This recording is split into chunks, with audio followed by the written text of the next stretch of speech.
Bharatiya Janata party के राजनीतिक चाणक्य कहलाते हैं केंद्रीय गृह मंत्री अमित शाह। वो मध्य प्रदेश की राजधानी भोपाल पहुंच चुके हैं। एयरपोर्ट पर कुछ ही देर पहले पहुंचने पर उनका भव्य स्वागत किया गया। मुख्यमंत्री शिवराज सिंह चौहान, बीजेपी प्रदेश अध्यक्ष वी.डी. शर्मा, शिवराज कैबिनेट के सारे मंत्री तकरीबन दिखाई पड़े हैं एयरपोर्ट पर उनका स्वागत करते हुए। तय कार्यक्रम के मुताबिक शाह ने एयरपोर्ट पर उतरकर सबसे हैंडशेक किया, मुलाकात की। सभी कैबिनेट मिनिस्टर ने उनका पुष्प देकर के स्वागत किया और यहां से सीधे बीजेपी मुख्यालय में पहुंच रहे हैं। तकरीबन 4 घंटे तक यहां अहम मीटिंग का सिलसिला चलेगा। खास बात यह कि शाह की मीटिंग सेलेक्टिव नेताओं के साथ में। मुख्यालय पर केंद्रीय मंत्री ज्योतिरादित्य सिंधिया, नरेंद्र सिंह तोमर, प्रहलाद पटेल, फग्गन सिंह कुलस्ते और हर वो बड़ा चेहरा होगा जो 2023 के चुनाव के लिए अहम जिम्मेदारियां या तो जिनको मिल गई हैं या ये जिम्मेदारियां अब मिलने वाली। इस दौरे के बाद मध्य प्रदेश बीजेपी चुनाव प्रभारी भूपेंद्र यादव और सह प्रभारी अश्विनी वैष्णव के साथ साथ एक ऐसी टीम और एक ऐसा सिस्टम बनाया जा सकता है जो सीधे तौर पर केंद्रीय कमान से जुड़ा होगा और यहां की हर गतिविधि को वहां और वहां के हर मंसूबे को या वहां की हर रणनीति को यहां अच्छी तरह से जमीन पर उतारेगा। इसके पहले शाह ने छत्तीसगढ़ में भी रात्रि स्टे करके रणनीतियां बनाई थी और तभी से हमने देखा है कि छत्तीसगढ़ में भी भारतीय जनता पार्टी पूरी तरह जमीन पर एक्टिव है और हर दिन कुछ बड़े निर्णय लिए जा रहे हैं। चलिए अब आते हैं अमित शाह के इस दौरे का महत्व क्या है जिसको लेकर तरह तरह के कयास लगे, जरा इसको भी डिकोड कर लें। चलिए बताते हैं आपको। पहली बात जो पूरी तरह से साफ है कि केंद्रीय मंत्री अमित शाह का यह दौरा चुनावी बिसात पर फाइनल जमावट के लिहाज का है। यानी संकेत साफ है कि अब की बार मध्य प्रदेश में बीजेपी शीर्ष नेतृत्व कोई रिस्क लेना नहीं चाहता।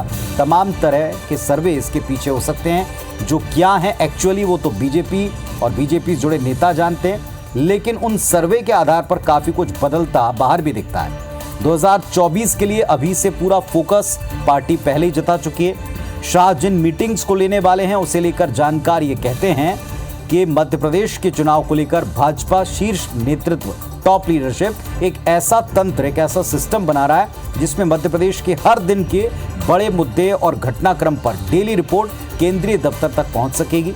शाह इस बार नेताओं को चुनावी ड्यूटी या टारगेट देकर जाने वाले हैं, इस तरह के कयास हैं और बहुत हद तक ये मुमकिन दिखता है क्योंकि छत्तीसगढ़ में ऐसा देखा गया।